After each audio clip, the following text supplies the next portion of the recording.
Senhoras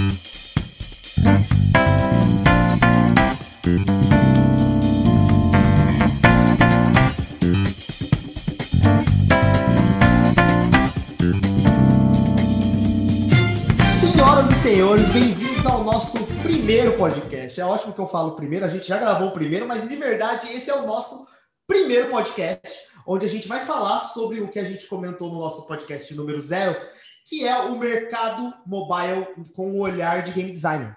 Então, hoje eu acho que a gente vai conversar principalmente sobre o assunto mais básico daqui, que é o game designer do mundo mobile. E para isso, eu tenho o meu braço direito, meu querido amigo Pietro. E aí, Pietrão, tá tudo bem? E aí, galera, boa noite. Estamos aqui na mais uma dessa e vamos ver para o assunto de hoje. Manda lá. E nós também temos um ilustre convidado, nosso amigo Gabriel Onibene. E aí, Gabes, como é que você tá? Saudações, madames e madames. Aqui é o Gabiru. Muito bem, muito agradecido por ter sido convidado para essa ilustre palco onde vamos conversar aqui hoje. E vamos aí, eu estou animado para ver o que vamos falar, as groselhas que vamos dizer aqui. Bom, o Pietro, vocês sabem, né? Ele hoje trabalha na Taps Games como game designer. Mas, Gabiru, eu queria que você falasse um pouco de você. Quem é você e por que você está nesse podcast maluco aqui? Muito que bem, eu também já fui um dia um game designer na Taps Games, assim como os meus ilustríssimos hosts daqui, não é mesmo? Nos conhecemos nesse momento mágico que foi trabalhar no jogo juntos, em mais de um jogo junto, na verdade. E hoje em dia eu trabalho na Wildlife Studios, não é verdade? Eu estou lá já faz aqui uns 6 meses, coisa do gênero, mas passei por algumas experiências interessantes com jogos mobile, sou game designer de jogos mobile desde o começo de minha carreira. Então tenho umas historietas para contar aqui, tem bastante coisa para a gente conseguir compartilhar com os nossos ouvintes, não é mesmo? Maravilha, maravilha. E bom, a gente vai conversar hoje sobre basicamente digamos assim, o primeiro tijolo do que vai ser esse podcast, que é o que é ser um game designer no universo mobile. Quais são as diferenças, por onde você começar, o que o cara faz na realidade e todos esses pormenores que se passa nessa maravilhoso mundo de desenvolvimento de jogos. Então vamos nessa. Petrão, você quer abrir para a gente aí? Qual que é a primeira pergunta, a primeira dúvida? O que você acha que é a primeira coisa que uma pessoa precisa saber quando ela quer procurar e quer entender mais sobre o game designer mobile? Eu acho que a primeira pergunta que todo mundo deve estar se fazendo é por que a gente está falando de um game designer mobile e separando ele de um game designer de PC, de console, de board game. Então, eu acho que a gente pode começar por esse ponto de qual é a diferença de se trabalhar para o mobile. O que é que você precisa olhar que você não está olhando para o board game? O que você não está olhando para o console? John, o que é que você acha? Cara, existem alguns fatores, eu acredito, que fazem o game designer mobile, eu sinto que tem digamos assim, uma carga a mais de coisas que ele tem que pensar, além das coisas tradicionais, sabe? Eu imagino que cada game designers têm suas particularidades, mas o game designer mobile tem muitas particularidades, né? Muitas coisas que eu acho que, no final das contas, já foram resolvidas em outros mundos, né? Tipo, controles, modelo de monetização e monetário, e que são coisas que o game designer mobile, ele ainda está descobrindo e ainda está aprendendo. E essa é a grande diferença do game designer mobile, porque ele tem que ser um game designer tradicional, só que ele ainda também tem que resolver esses problemas que são N hoje em dia, né? São infinitos problemas que vieram devido ao fato da gente estar colocando jogos numa plataforma touch e na mão do jogador em telas pequenas e tudo mais, né? O que você acha, Gabriel? Tem bastante disso, com toda certeza. Jogos mobile também tem diferentes modos, né, de jogos, digamos assim. Você tem o jogo free-to-play, que você baixa, joga, e aí dentro dele você pode realizar microtransações, compras diretas, assistir ads, enfim, né? Diversos modos aí de você conseguir suportar o seu... Suportar é uma palavra que vem muito em inglês, né? Tá meio estranha essa palavra. Você ajudar o seu desenvolvedor a continuar fazendo o trabalho que ele gosta. Suportar é tipo, nossa, não te suporta. Mas Tem também o fato de que você falou, né? É uma plataforma móvel, é uma coisa touch, que você nem sempre vai estar sentado numa cadeira especial para jogar aquele jogo, sem nenhum tipo de distração à sua volta. Às vezes você está sentado no metrô, cheio, com um monte de gente falando na sua volta, com barulho, pensando no ponto que você tem que descer, com um monte de coisa na sua cabeça. E a gente tem que deixar interessante para todo mundo, tanto o cara que está sentado na sua cadeirinha suave em casa, tomando um chá, assim como o cara também que está voltando no busão. Afinal de contas, todo mundo merece se divertir, não é mesmo? Um ponto que você traz que eu acho muito interessante, Lopes, é sobre o momento de jogar. Porque para o game designer mobile, como você comentou, né, no console, você tem que sentar, você tem que se preparar, entrar naquele famoso círculo mágico, né? O mobile é qualquer lugar, é o círculo mágico e qualquer momento. E eu acho que uma das nossas maiores dificuldades, assim, entre aspas, é criar uma sessão que se comporte do tempo do metrô da pessoa, assim, o tempo que ela entra ali, às vezes pode ser 2 horas, né, dependendo de onde a pessoa mora, mas, por exemplo, poderia ser 20 minutos, que era o que eu levava para o trabalho. Então, você tem que fazer uma sessão ser mínimo para o jogador para ele voltar naquele momento ali. Eu acho isso bastante desafiador para os game design mobile, porque você está competindo não só com outros jogos, mas com o universo ao seu redor. Uhum. Sem falar a quantidade gigantesca de outros aplicativos que o cara tem ali também na mão dele, sabe? Ele poderia estar vendo um filme, sei lá, vendo um episódio de uma série, sabe? Ele poderia estar scrollando o Instagram. Então, a gente, como game designer, a gente tem que competir não só com outros jogos, mas também com uma N camada de outras coisas que podem chamar mais a atenção do jogador que o nosso jogo. Então, ele realmente tem que ser, digamos assim, ele tem que ser impactante, marcante desde o começo, sabe? A gente perde muito, né, o jogador nessas primeiras sessões. Então, eu sinto que o game design de um jogo mobile, ele tem que fisgar o jogador muito mais do que um jogo tradicional, sabe? O jogador de um jogo tradicional, se ele não gosta do primeira hora de jogo, talvez ele vai até tentar de novo, porque ele já pagou, né? Eu acho que se a gente, como game designers mobiles, não fizermos uma experiência boa o suficiente na, por exemplo, primeira ou segunda sessão do jogador, a gente perde ele, sabe? Então, tem essa camada de, tipo assim, dificuldade de experiência que a gente tem que colocar, sabe? Tem uma máxima pro mundo mobile em si, né? Não só para jogos, que você tem que atrair aquela pessoa, você tem que reter ela nos primeiros 5 minutos. Os primeiros 5 minutos daquele aplicativo, seja um Uber, seja o iFood, ou sejam jogos mobile, ele precisa ser meaningful para a pessoa querer voltar para aquele jogo, querer voltar para aquele app.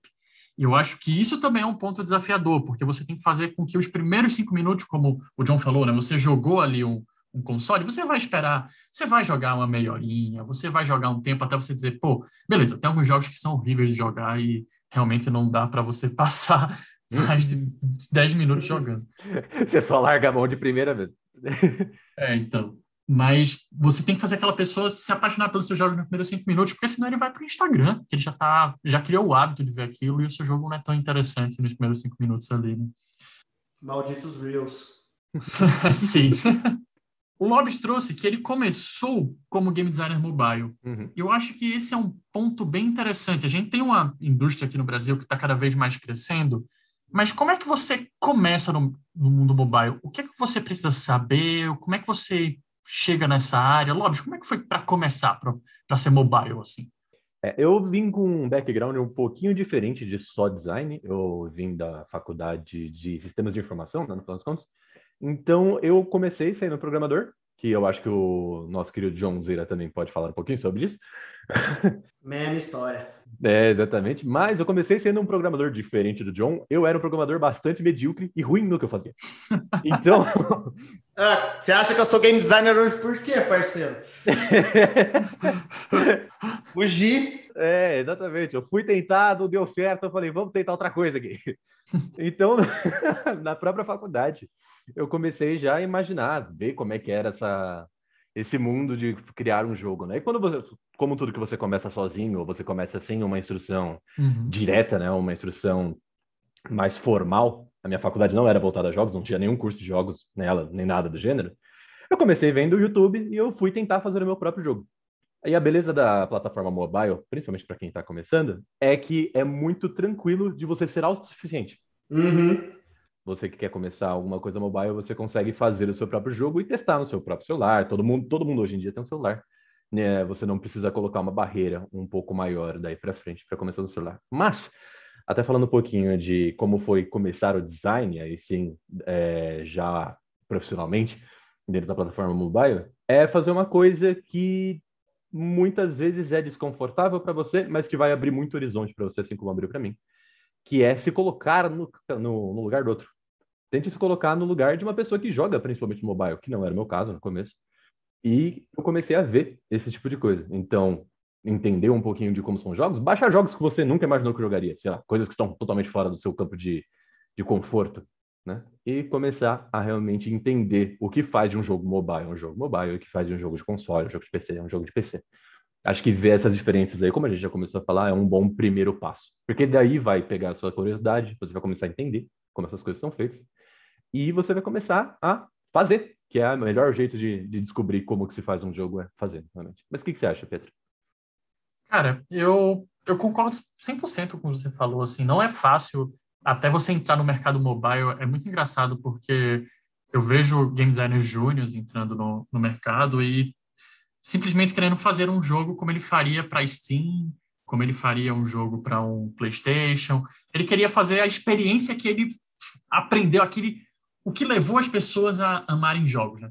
É muito engraçado que eu acho que a máxima da pessoa começar como game designer é querer fazer um RPG, um MOBA novo. Todo mundo já teve o GTA, né? O GTA brasileiro. Quero fazer o próximo Final Fantasy.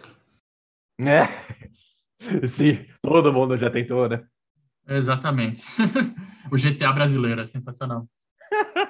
O que eu penso disso é que quando a pessoa entra, ele às vezes se decepciona, porque ele tem que fazer um jogo de, sei lá, de colorir, ele vai fazer um jogo de match 3, por exemplo, o Candy Crush, que tá tão famoso aí, né?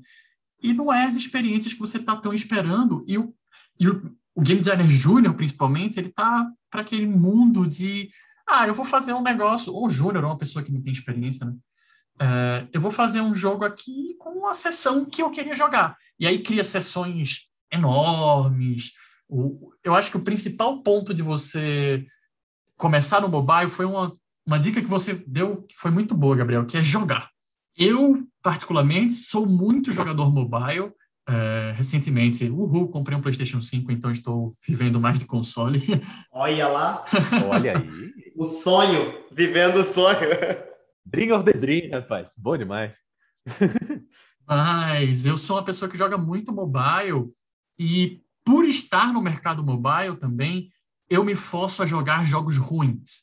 Eu acho que essa é uma das principais dicas que eu peguei. Eu não sei de onde foi que eu peguei isso, mas ou quem me deu, se a pessoa que me deu essa dica, por favor, só levanta a mão e diz aí.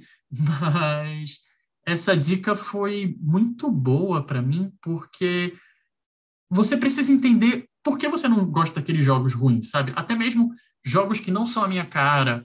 Eu, apesar de ser muito fã de 4x para computador, no mobile eu não tenho paciência. Nossa, tenho um total de zero paciência. E eu já me forcei a jogar uma semana, monetizar também, entender como as monetizações nesse rolê funciona. Então, eu acho que o jogar é um principal ponto para você começar. Agora, para conseguir emprego nessa área, é fazer jogo. Eu acho que para ser game designer em qualquer mundo é fazer jogo, né? Para começar a ser game designer, não necessariamente você precisa ter feito um jogo mobile, mas se você tiver feito, como o Gabriel falou, é muito fácil de testar, é muito fácil colocar na loja, ver uns numerozinhos, dá uma lida do que a galera tá olhando, que eu acho que tem umas informações interessantes pelo mundo. E procura. Eu acho que uma coisa que eu tenho ficado muito feliz de ver ultimamente é que os game designers júniors que estão surgindo, eles estão tendo a cara de pau e estão tendo também uma galera para quem perguntar, para poder chegar num John da vida, num Lopes da vida e fazer, tu que tá aí na Wildlife, me conta como é que chegou aí, o que é que eu preciso aprender, o que é que eu preciso ler, o que é que tu me indica? Então, procura pessoas que estão no mercado também. Eu acho que é uma boa dica para como começar a ser um game designer mobile. E aí, John, você tem alguma dica para quem quer ser game designer mobile? Não, mentira. O que eu ia falar, que eu acho que, na verdade, você falou muito das coisas que são os pilares, no final das contas, né? Eu sinto que não é necessário para o cara que quer começar a ser game designer mobile fazer inicialmente um game mobile, mas existe a facilidade que o Lopes falou, né? E também essa parada de jogar, eu gosto muito porque é duas coisas. Um é você tá fazendo benchmark, que é basicamente uma das tarefas tradicionais de game designer, né? E quando você falou bastante sobre jogar jogos ruins, eu gosto muito também desse tipo de coisa, porque quando você joga um jogo ruim e percebe que ele é ruim, você dá mais valor ao jogo bom, sabe? Você fala, puta, olha esse sistema de monetização porco, aí você vai ver o sistema de monetização do Clash Royale, tá ligado? Você fala, porra, olha que da hora que o cara fez aqui, sabe? Pensei que você ia dizer que o sistema de monetização do Clash Royale era pouco. Aí eu já ia cancelar esse podcast. Não. Vai começar a tretar aqui. Vai tomar no seu cu, você tá falando merda. Vai dizer que pode falar palavrão nesse podcast, né? Agora vai ter que ser. Meu Deus. E aí, eu acho que é bem isso. Se você quer começar realmente no mercado mobile, eu não sinto que existe a necessidade de você começar fazendo um jogo mobile. É só fazer, tá ligado? Faça qualquer jogo, porque às vezes o cara que vai programar o primeiro jogo dele e ele ter que fazer obrigatoriamente mobile, às vezes talvez desmotiva a pessoa, né? Então eu falaria para você fazer jogos, porque eu acredito que todo mundo começou a fazer jogos não sendo diretamente mobile, sabe? Mas enriquece o seu currículo, que aí é legal, né? As maiores vagas de emprego de game designer hoje no Brasil, se você for olhar, a grande maioria é jogos mobile. Então, provavelmente, é assim que você entra no mercado, né? Você, mesmo mostrando que você sabe fazer jogo, e depois lá dentro você vai aprender como fazer o jogo mobile, que eu imagino que é o que a gente fez, sabe? A gente aprendeu a fazer jogo mobile na unha, batendo cabeça, sabe? E aí, claro, vai ter pessoas mais experientes, como o próprio Pietro, vocês dois, né? Que vai ajudar essa pessoa nova, né? Eu acho que é a melhor dica, mas não vai virar um game designer só porque você joga jogos, né? Então, tome esse cuidado aí. Com certeza. E acho que uma dica boa que vocês falaram também de jogar os jogos é que existe uma diferença aí que vocês vão sentir isso bem logo, se você não começou ainda ou está começando, que é a diferença entre jogar um jogo para se divertir e jogar um jogo como game designer. Jogar um jogo como game designer envolve você tentar entender o que faz daquele jogo um jogo bom, um jogo ruim, apelar para um certo tipo de público ou para outro certo tipo de público. Às vezes você não é o tipo de público e você vai ficar só mais o que raios esse jogo tem, que ele faz 5 milhões por mês, que eu não entendo, para mim não tem graça nenhuma. Board Kings. Parar para pensar nesse tipo de coisa vai te ajudar muito. Vai te ajudar muito não só no seu começo, porque o começo é um momento onde você mais vai ter aqueles momentos de eureka, né? Tipo, isso aqui faz sentido.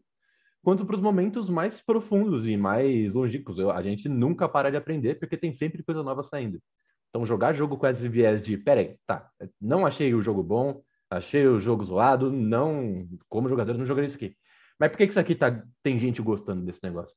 Então, assim, jogue jogos. Jogar jogos é um bom passo para se tornar um bom game designer.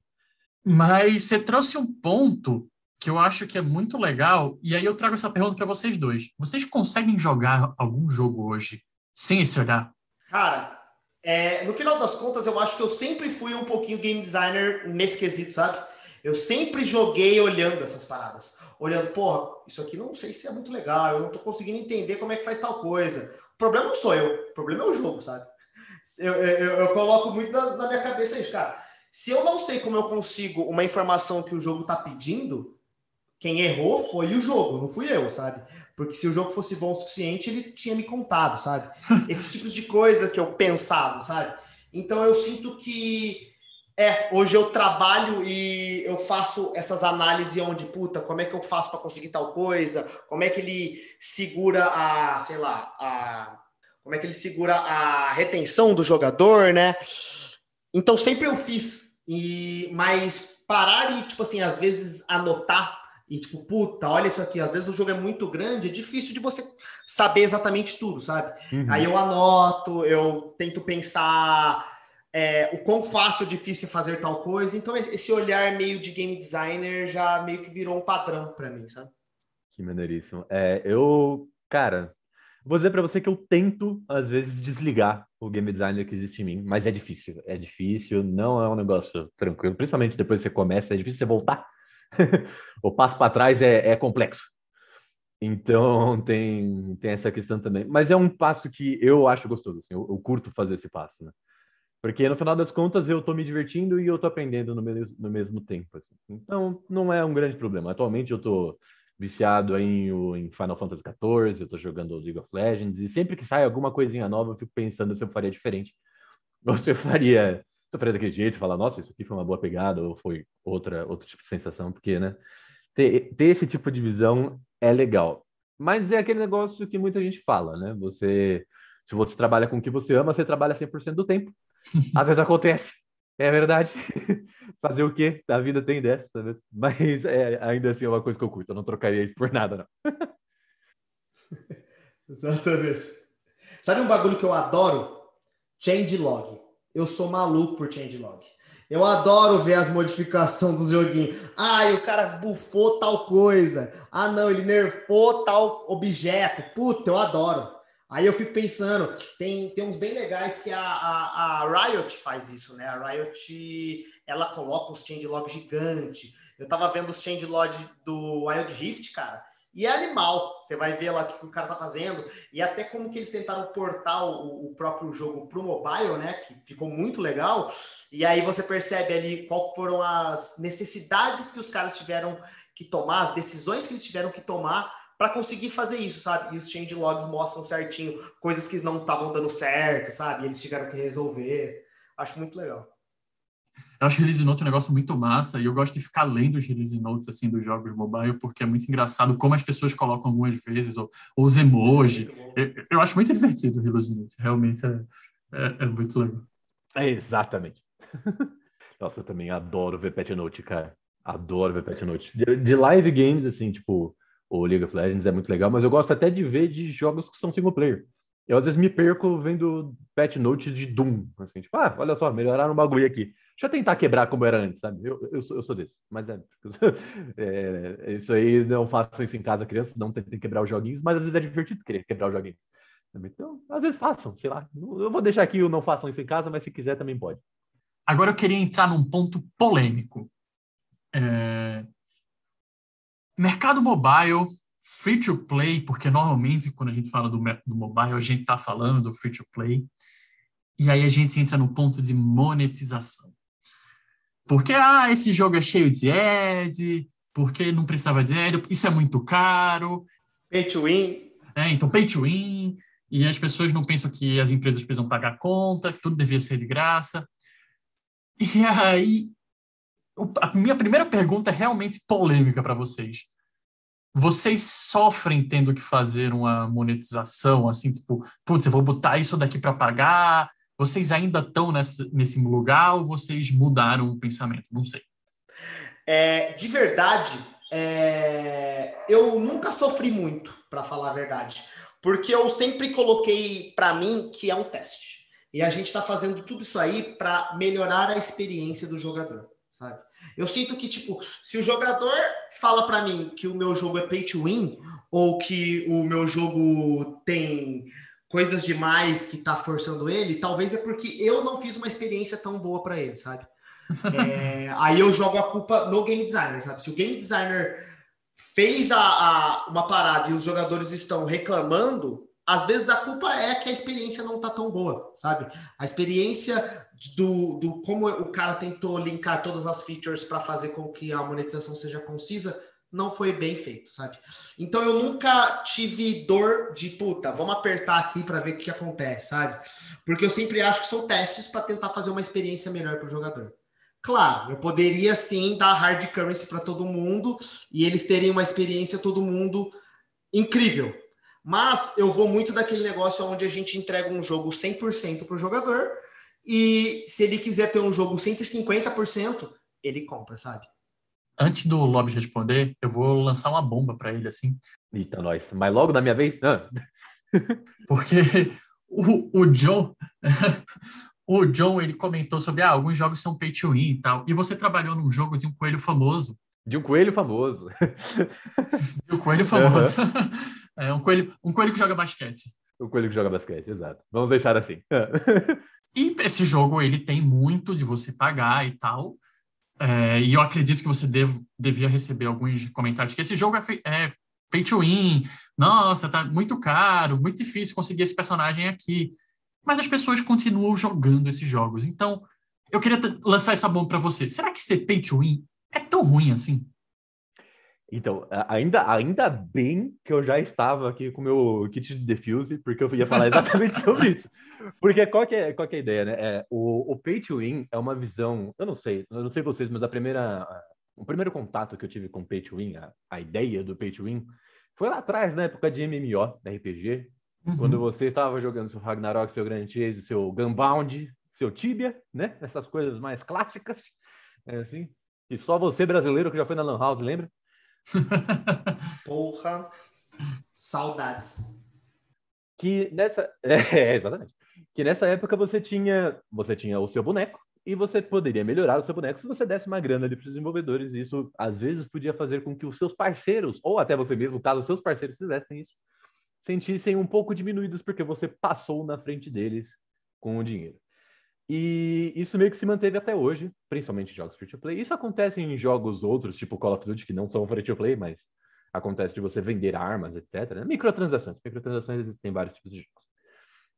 Mas, e sim, eu recebi bastante desses feedbacks, dos comentários aí, falando que esse jogo desse famoso coelho era uma questão de pay to win, porque é um jogo de coleção, e se você quiser colecionar certas coisas especiais, você tem que ajudar a gente pagando um pouquinho também, nesse caso. Né? Então, muita gente queria o coelho especial, e para conseguir o coelho especial, a única forma de você conseguir era pagando. E por que que as pessoas continuam jogando esse jogo, né? Na minha cabeça, vai um pouco do que o John falou. O jogo já é 100%, sem você ter que pagar nem nada do gênero. Ele é uma experiência fechada, concisa, gostosinha de jogar. E se você quiser os 150%, porque aquele jogo te diverte, aquele jogo bate com você, você gosta do que aquele jogo é para você, você acaba pagando e você acaba tendo uma dose extra de diversão. Você vai uma milha à frente. Mas acho que mais do que isso, na verdade, né? Os jogos são feitos desde o seu princípio, os bons jogos, né? Mobile são feitos desde o seu princípio, levando em consideração que o jogador que entra pode ou não pagar para você assim que ele entrar. Então você tem não só um tipo de experiência, você tem aí alguns tipos de experiência. Porque não é porque você paga $1 que você vai ter a mesma experiência de um cara que paga $50, $100, ou o cara que não paga dólar nenhum, não é mesmo? E todas essas pessoas são importantes para o seu tipo de jogo. Então, tem aí uma complexidade a mais, que é uma complexidade que, na minha opinião, é gostosa de você conseguir levar em consideração. É um desafio interessante para você conseguir levar, que é como que você cria experiências interessantes para todo mundo, ao mesmo tempo que você sempre tenta fazer com que o jogador veja valor no que você oferece para ele. Não é nenhuma questão de ser, eu sou muito ganancioso e eu quero todo o dinheiro dos meus jogadores. Mas sim, eu estou te oferecendo uma coisa que é bom, uma coisa que é interessante, alguma coisa que é legal para você se você comprar. Então, se você quiser comprar, aqui está. Se você não quiser comprar, seu jogo continua e se mantém. Né? Na minha cabeça vem bastante disso. Mas e você, Pedro? O que você acha desse tipo de monetização do free-to-play? Desculpa, ainda tô chorando da sua frase, foi tão bonita aqui. Muito obrigado, eu agradeço. Eu concordo plenamente. Então, eu concordo plenamente com o que você falou, assim. Eu acho que, como você comentou, quando o jogo entra, eu acho que esse é um dos desafios mais belos e mais difíceis também. Nossa, é desafiador pra caramba você fazer um jogo que funcione para aquela pessoa que só quer assistir um ad. E, gente, ad não paga muito bem para os desenvolvedores. Não acha que é porque você assiste um ad que a pessoa tá ganhando, sei lá, $1. Não tá. Nem um pouco. É pedaços de centavo. Eu acho que da última vez que eu tinha olhado, para ter uma noção, mas tudo depende, claro, do jogo, tudo depende da quantidade de ads vista, né? Mas a cada 1.000 ads vistos, você ganha, acho que $11. Essa é a conta. Varia um pouco da quantidade, né? Mas pensa que a gente está falando com centavos de gasolina. Sabe quando você vai no posto de gasolina e tá lá 0,365? Isso. Exato. Aquele 5 ali no final. É aquilo ali. É ali. Um Ed paga aquilo lá. Exatamente. Exatamente. Não dá para quebrar a moeda em dois. Eu acho que é isso, é você criar esse desafio pro jogador. E, cara, às vezes, eu lembro quando saiu há muito tempo atrás, eu não lembro nem o nome do jogo, do primeiro item mais caro vendido no jogo, que foi 1 milhão. O cara gastou 1 milhão, Nossa, eu acho que foi no Second Life, se eu não estou errado. O cara gastou 1 milhão no jogo porque ele queria comprar um terreno, ele montou uma coisa lá. Esse valor já deve ter sido superado em números altíssimos hoje em dia, acredito. Uhum. E hoje tem pessoas que ainda querem gastar muito dinheiro no seu jogo. E você tem que fazer com que aquele jogo, para eles, seja interessante. Seja um jogo de coleção, seja o Match 3, por exemplo, Candy Crush. Cara, se uma pessoa quiser gastar 1 milhão no Candy Crush, você tem que fazer com aquele jogo acontecer, mas também você tem que impedir que, se ele gastar 1 milhão, o jogo perca a graça. Porque você quer que ele gaste de novo. Talvez não 1 milhão, né? Se ele gastar... Eu trabalhei numa empresa que ela tinha um jogo que eu juro a vocês, sempre que o cara recebia o salário, ele gastava 10 mil no mês no jogo. Caralho, mano. Exatamente. Ele recebia o salário, ele pagava 10 mil no mês do jogo, e ele dizia que conseguia tirar esse dinheiro de volta, porque era um MMO e tal, e ele conseguia tirar esse dinheiro de volta. Ah, entendi. Que legal. Então, tem pessoas que querem gastar muito e tem pessoas que não querem gastar. E você precisa fazer o jogo ser interessante para ambos. Para a pessoa que não quer gastar, ele tem que ter uma experiência completa. Ele tem que poder jogar, tem que aproveitar, tem que poder participar dos eventos que tem. Ele tem que se sentir recompensado até para ele poder reter e voltar. E você ganhar esse dinheiro com a monetização, que sim, em volume, quando a pessoa assiste muitas vezes, quando você tem muitos jogadores, que a maioria é non-payer, né, um jogador que não paga, você acaba ganhando uma grana boa. Mas você quer fazer com que as pessoas ganhem dinheiro, paguem dinheiro, né? Até porque você precisa pagar contas. E a maioria desses jogos são feitos por empresas. Fazer um jogo não é nem de perto barato. Um Brawl Stars, eu não faço ideia de quanto aquela galera... certeza está na casa dos milhões, mas quanto foi que eles gastaram nesse cenário aí? Eu participei, né, de um curso de monetização há uma época atrás, né? E eu gosto bastante do que o cara falou lá, né? Que ele falou, para você ver se a sua monetização está indo bem, a métrica mais importante no final das contas é a recompra. Porque se você tá, tipo assim, se o jogador tá fazendo uma compra só e depois não comprando mais nada, talvez é porque a sua monetização não esteja tão boa, sabe? E a recompra mostra que ela tá funcionando, o jogador tá ainda querendo comprar mais e ele também não terminou o conteúdo do jogo só com uma compra, sabe? Então ele é bem... Ele é um dado muito interessante para você tentar sentir o quanto que o jogo é bom monetariamente ou não. Sabe? Vou deixar a monetização aqui um pouco de lado, vamos ir para um outro tópico, que foi um tópico que o Gabriel também levantou no ponto dele, que é estar em contato com o jogador. Eu acho que tem duas formas de a gente estar em contato com o jogador, tem os reviews e tem as métricas também. E aí eu queria perguntar para vocês de uma forma bem geral, o quão é importante para um jogo mobile, assim, para o jogo em geral é importante, mas o mobile se utiliza muito disso, o quanto é importante estar em contato com o jogador. Vamos lá, então. Cara, eu acho que se não for a coisa mais importante, ela é um close second. Ela está bem próxima disso. Porque, como um jogo mobile free-to-play, geralmente, e eu digo geralmente de uma forma bem tranquila, porque a grande maioria são jogos que não são lançados e nunca mais são olhados. A grande maioria dos jogos que vocês veem aí, eles continuam em produção mesmo depois de serem lançados, eles têm eventos, eles têm gente fazendo, olhando para aquele jogo o tempo inteiro e criando novas experiências dentro daquele jogo para você continuar jogando, para te mostrar mais coisas que ele tem ali a oferecer. São os famosos live ops, não é mesmo? Então, enquanto você está fazendo, enquanto você está trabalhando dentro do seu jogo para que ele cresça e seja um jogo cada vez melhor, você precisa ouvir a pessoa mais importante daquele jogo, que é o seu consumidor, o seu jogador, a pessoa que vai pegar aquele jogo e vai curtir, ter a própria experiência dele, vai engajar com aquela experiência, enfim, aquilo vai marcar a vida dele de alguma forma.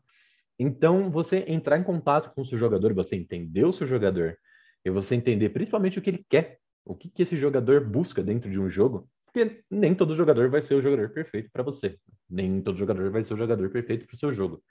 Mas saber o que é o jogador perfeito para o seu jogo e o que ele quer, entender quais são as dores, o que você pode entregar para ele que é interessante, é muito importante para você ter um jogo de sucesso. Afinal de contas, tem, como vocês mesmos disseram, ele tem todo o tipo de concorrência que pode existir nesse meio do caminho. Outros jogos, outros tipos de entretenimento, enfim, Netflix, WhatsApp, no nosso caso, qualquer coisa disso pode ser um concorrente. Então, por que não fazer o melhor jogo possível para o seu jogador? Que se você conseguir fazer, ele com certeza vai te retribuir de uma forma muito legal. Então, ouvir o seu jogador é muito importante. E assim que você ouvir ele, priorizar, entender o que é mais importante para o seu jogador, no final das contas, né? Mas o que você acha disso? Então você está me dizendo que eu não posso fazer um jogo que é legal para mim, eu tenho que fazer um jogo que é legal para outras pessoas? Você pode calhar, e é muito legal quando acontece, de ser o próprio público-alvo. E aí você fala, putz, eu gosto muito desse jogo e eu sei que tem uma galera que gosta desse jogo. Mas você não é um bom exemplo. E eu te digo por que você não é um bom exemplo, senhor game designer. Porque você é um game designer. E você não está fazendo um jogo só para game designers. Você está fazendo um jogo para um público todo. E nem todo o seu público eu espero que seja game designers, porque senão vai ser um público até que meio pequeno, né? Não é uma métrica de sucesso muito grande, muito ampla. Então você tem que entender, além de você mesmo, se você gostar ou se você não gostar, você tem que saber o que a outra pessoa quer, o que ela busca naquele entretenimento, naquele momento dela de lazer. E entregar isso, tentar entregar isso da melhor forma possível. João. Eu gosto bastante disso, eu gosto bastante do jeito que você fala, né? E realmente eu acho que é muito importante a gente entrar em contato com o jogador, porque a gente tem que entender o que ele realmente gosta, né? E o que ele tá querendo no jogo. Mas vem um outro ponto disso, que eu acho que é um ponto que é bem relevante no final das contas, que é aquela parada de que o jogador não realmente sabe exatamente o que ele quer, sabe? Então, muitas das vezes ele pode estar, sei lá, do jeito que a gente entra em contato com o jogador, pode ser por comentários, pode ser por uma pesquisa que a gente faça com ele, pode ser que ele vai falar com você coisas e pedir coisas, ou falar que está querendo algo ou não está gostando de algo, que não é exatamente aquilo, sabe? Ele pode estar falando para você que ele quer ter um personagem mais forte, mas na verdade ele poderia só estar querendo, às vezes, alguma maneira de conseguir passar de um desafio que ele não está conseguindo. E não necessariamente ele precisa de um personagem mais forte, sabe? Então eu acho que no momento onde a gente conversa com o usuário e entende os gostos e o que ele quer, a gente, como game designer, tem que fazer o trabalho de tentar traduzir o que realmente ele está falando ali, sabe? Porque muitas vezes o jogador não sabe o que ele realmente quer. Então a gente tem que, na maneira do possível, ouvir ele, mas ele ser um sistema de consulta, não um guia de como a gente vai trabalhar, né? Se a gente desenvolvesse o jogo que o cara tá falando nos comentários, provavelmente esse jogo não seria tão bom. É o que eu sempre acho, sabe? 100% de acordo, cara. Então é bem isso, cara. A gente tem que conversar, mas também ler um pouco de como funciona pro jogo, o que o cara tá falando. Uhum. Eu concordo 100%. Concordo 100%. A palavra que você falou, que é traduzir o que a pessoa está pedindo, para mim é a parte mais importante. Se ela pede alguma coisa, não necessariamente ela quer aquilo, ela quer o que aquela coisa é importante para ela. Então, ouça bem o que ele está falando e veja o que você pode fazer para você também não quebrar o seu jogo fazendo qualquer coisa a pessoa pede. Eu gosto muito do que você falou, John.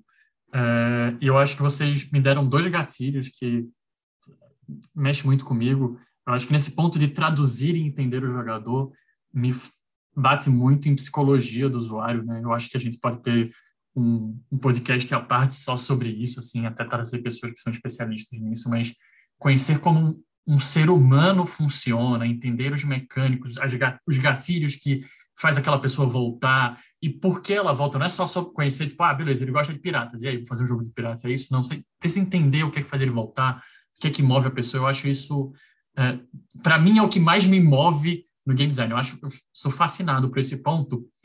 E tem um outro ponto que eu acho que a gente não tocou, mas que é importantíssimo para você conhecer o seu jogador, que é as métricas de uso, né? Que é como o seu jogador está jogando o seu jogo.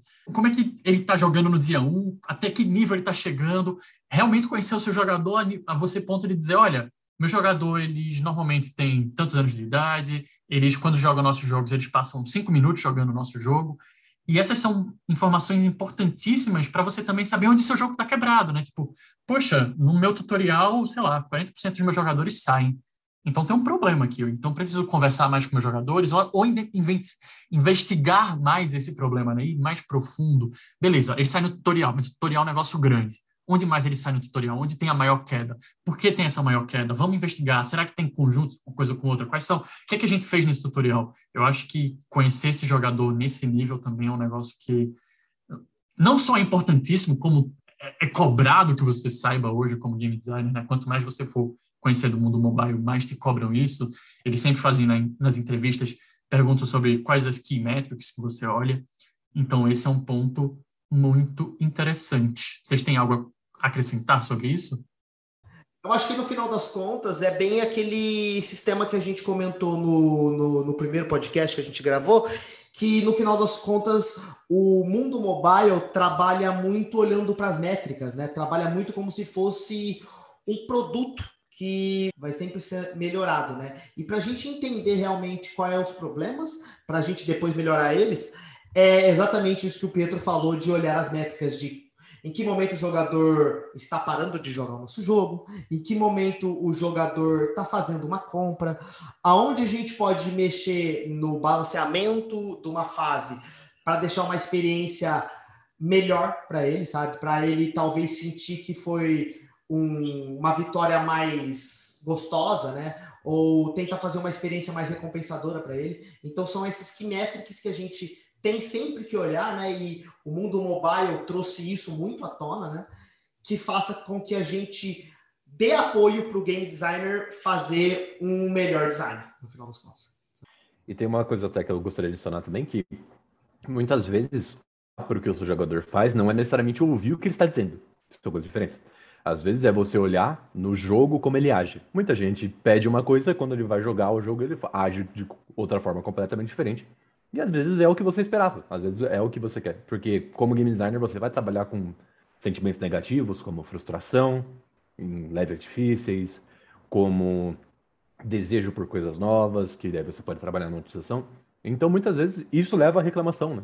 Se você for levar toda a reclamação de um jogador que está frustrado por algum momento que você definiu que aquele momento ele estaria frustrado, se você tirar essa frustração, você acaba quebrando o seu design também.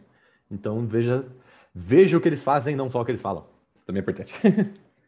O que eu vou fazer é só um wrap-up agora e perguntar para cada um de vocês, e depois eu dou o meu ponto, quais são os pontos que vocês mais gostam, que vocês mais se sentem felizes trabalhando com game design mobile e qual é o que é mais difícil para vocês? Vamos lá.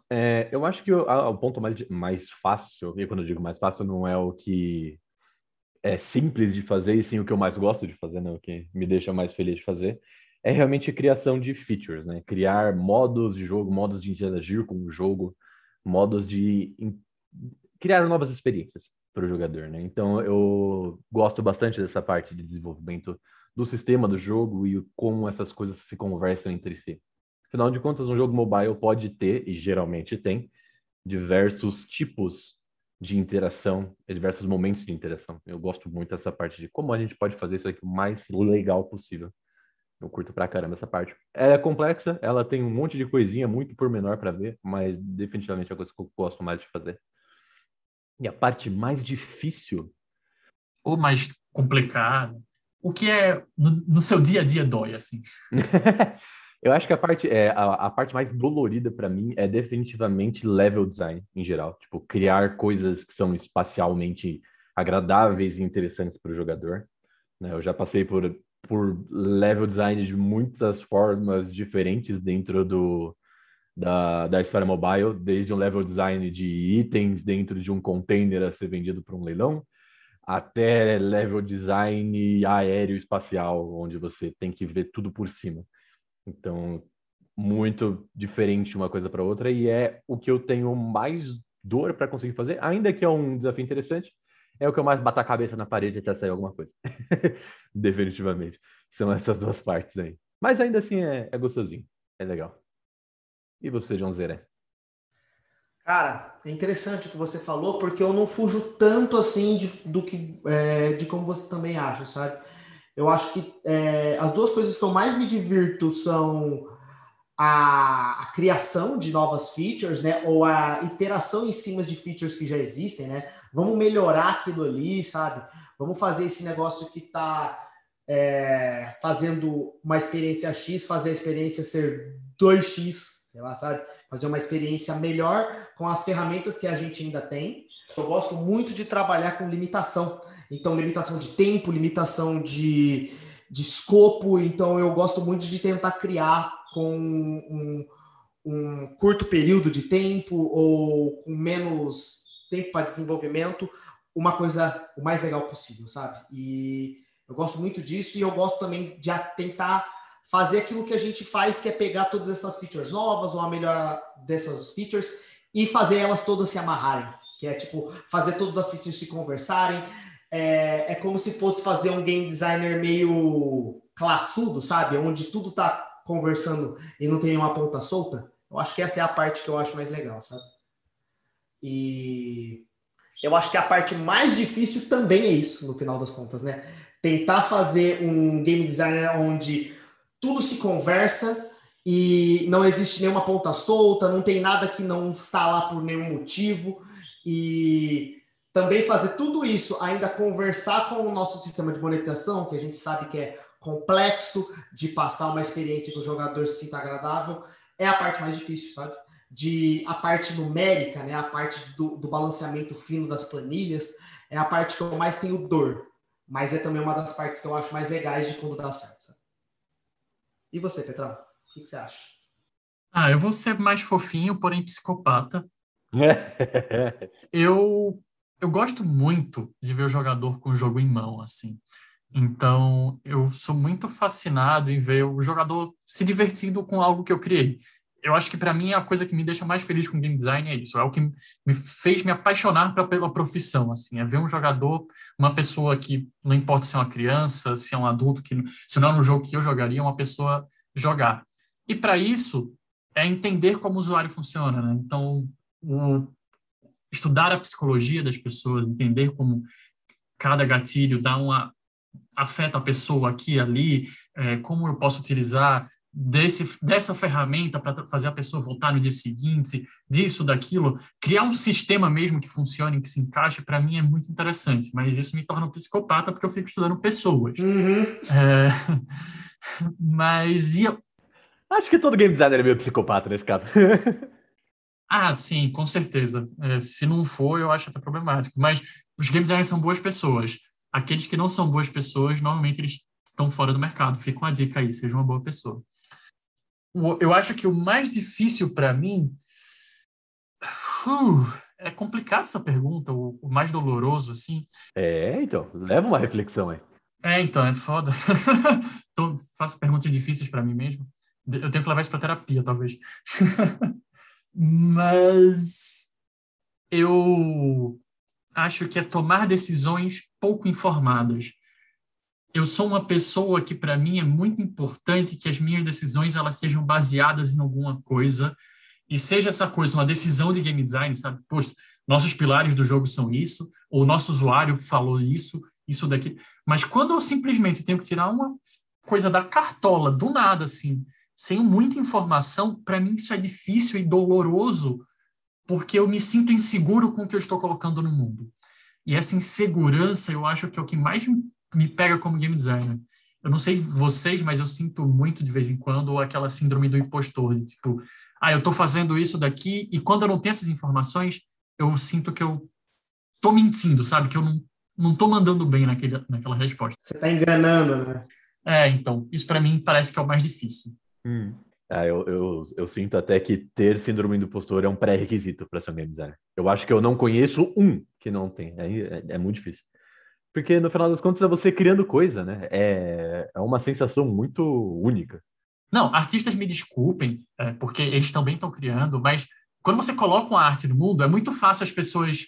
É muito fácil não, né? Mas é fácil você colocar numa plataforma e as pessoas terem acesso e você saber se foi bom ou ruim. Pra gente não é fácil. É doloroso, você não sabe. Até chegar lá, o trabalho que se dá de colocar uma feature no ar. A síndrome do impostor bate real, assim. Ele é pouco palpável, né? Nossa, óbvio, tem game designers famosíssimas que ficam famosos por seus jogos e fazem coisas malucas. Kojima tá aí para provar isso. Mas quem é que... Assim, vocês sabem de cabeça o game designer do Candy Crush? Não sei. Não sei. Não. Menor ideia. Pois é, imagina como essa pessoa vive fazendo talvez o jogo mais famoso por 10 anos seguidos, que está ganhando milhões todo mês. E ele não é reconhecido. É muito doido. Enquanto o artista, com certeza, é, pelo menos, pelo aquele público. É mais fácil reconhecer o que um artista faz, sabe? Eu acho que essa parte do game designer é até um outro papo, né? Do reconhecimento, né? Da parte onde acho que antigamente se falava mais, né? Existiam esses figurões da indústria, né? Miyamoto, esses caras que, mais até no âmbito japonês, que tinham esse nome, que, puta, esse cara é o cara das ideias, né? É a figura das ideias. E a indústria padrão, né? A indústria de empresas grandes tenta até apagar um pouco essa figura, porque se você cria essa figura dentro da sua empresa, ela começa a custar caro. E aí, às vezes, ele não quer ter essa figura, né? Então, o game designer com uma imagem de pessoa, ele fica escondido embaixo dos panos, né? No final das contas, é o nome da empresa sempre que está em destaque. Mas existe também os game designers que estão ficando famosos no mundo indie, que é os caras que fazem jogos sozinhos, sei lá, podemos colocar os caras que começaram essa nova leva do universo indie, né? O Edward McMillan e tudo mais, né? Eu acho que a outra coisa que é bem legal a gente comentar para focar no mundo mobile é, no final das contas, a plataforma que a gente usa, né? Cada plataforma, ela tem suas peculiaridades, e eu acredito que o mundo mobile é a que tem uma das maiores peculiaridades, que é hoje o fato do cara ter o celular na mão, a parada ser touch, e a gente ter as lojas, né? Que hoje são abarrotadas de jogos, onde cada pessoa pode subir o seu jogo em 15 minutos, que isso traz vantagens e desvantagens. Então eu queria entender um pouco de vocês, o que vocês sentem quando vocês pensam que, puta, eu estou trabalhando numa parada onde eu tenho que resolver problemas que a gente até comentou que às vezes ainda não são resolvidas, né? E o quão isso afeta o jeito de você trabalhar, né? De pensar nas plataformas, nas lojas, na visibilidade que elas têm e até no poder que elas têm em cima do seu jogo, sabe? Você pensar... Primeiro, eu acho que tem uma diferença muito grande do iOS para o mobile em questão de público. O iOS ele é um aplicativo, um smartphone mais caro e acaba tendo pessoas mais com uma renda maior. E isso acaba acarretando que o iOS são pessoas que vão monetizar mais. Não necessariamente vão monetizar, mas vai ter um índice maior. Tem maior pretensão, no final das contas, né? Tem uma maior pretensão de poder fazer isso. Exatamente. Eu acho que a maior dificuldade, assim, o que é bom e ruim, é esse ponto que todo mundo tem um celular. Então, você vai fazer um jogo... O problema de Android também é que todo mundo tem um Android, e aí Android pode ser um Android, sei lá, JBL, VZWY, exatamente. JBL. E aí pode ter aqueles Androids, nossa senhora, melhor que um iPhone durante 2 dias. Eu tenho um Android, tá, gente? Isso que eu ia falar, ó, o Pietrão, Apple Fag aí. Eu quero falar, bairrismo isso aí. Mas o problema é que você tem que fazer funcionar em todos esses celulares. E tem que fazer com que essa experiência seja optimizada para essa galera. Hoje em dia já tem uma galera que está desconsiderando, assim, tipo, putz, eu estou fazendo esse jogo para uma galera gamer, então essa galera já tem um celular mais potente. A gente já começa a falar até de celular gamer, que é um negócio meio doido. Né? ROG Phone. Verdade. Exatamente. Mas, assim, eu acho que o ponto é muito fácil as pessoas terem o seu jogo em mão e é muito fácil o seu jogo ser copiado.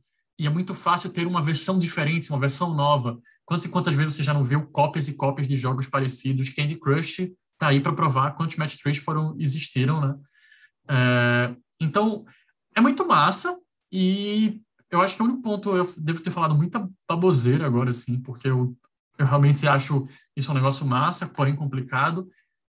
A única coisa que eu tenho a dizer é marketing é rei nesse momento. Você adquirir usuários é um trabalho de marketing muito forte e essa galera é quem reina nesse momento e é muito importante você pensar no marketing, não só, tipo, não é só marketing, é como eu vou fazer umas artezinhas para botar no Facebook, não é isso.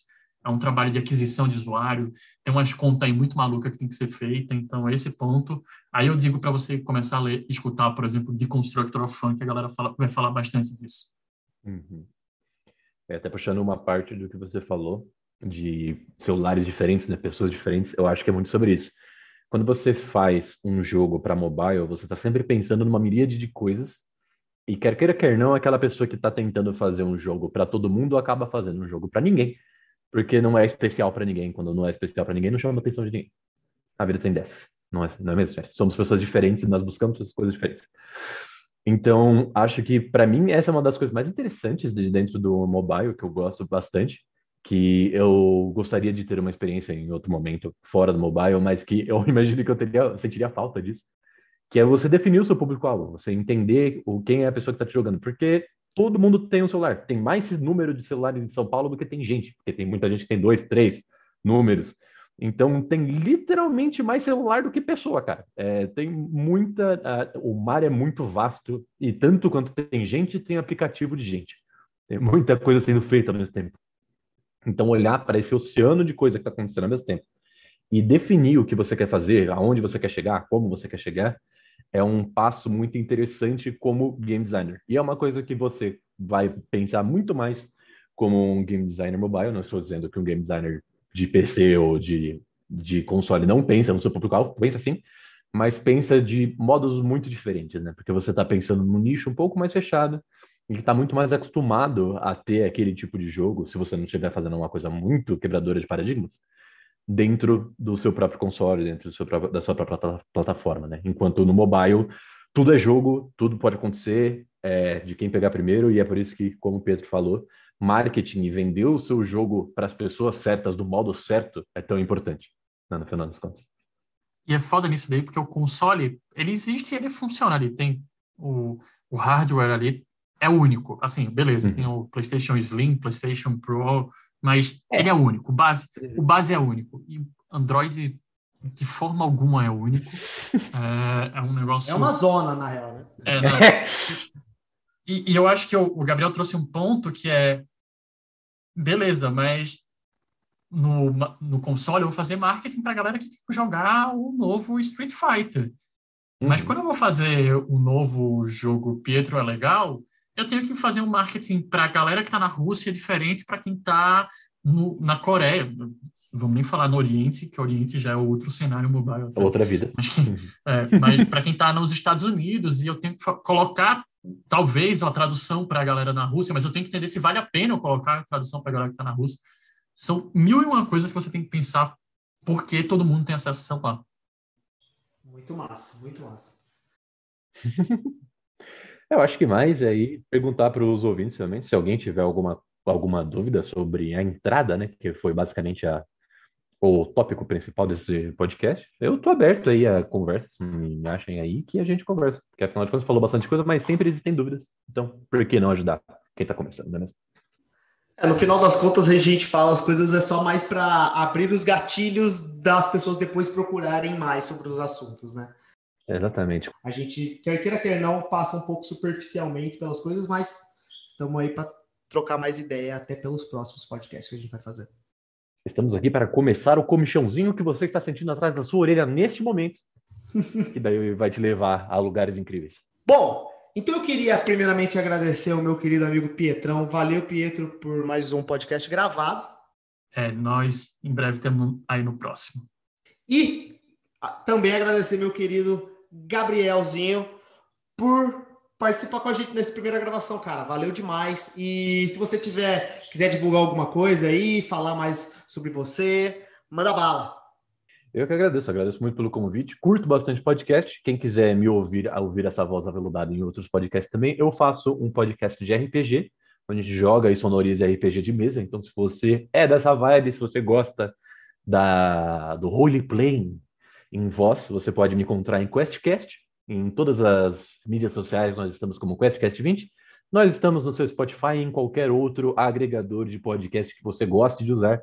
iTunes, não iTunes, Android, qualquer uma das suas plataformas, nós estamos lá. É só buscar a gente. E abrir também aí, o meu Twitter está sempre aberto, sempre falando sobre game design, sobre jogos em geral, coisas de tabletop ou não, né? De mobile também. Então, se você quiser me procurar por lá, eu estou por lá também como Oni Gabiru. É fácil de me encontrar. Então é isso aí. E, lógico, agradecer vocês aí pelo convite. Se vocês quiserem, sempre que precisarem de um convidado, quiserem me chamar, eu estou aqui para vocês, senhores. Tamo junto, meu mestre. Opa, não, senhor, pode ter certeza que você vai repetir muitas vezes aqui. Vai mesmo, a gente já tá fazendo até as próximas pautas e colocando seu nome nos... Muito que bem, muito que bem. Só avisar. Bom, então é isso. Muito obrigado, pessoal, por terem ouvido nosso podcast e um beijo no coração. Um beijo no externo para todo mundo. Tchau, tchau. Abraço. Falou. Roda a música, roda a vinheta.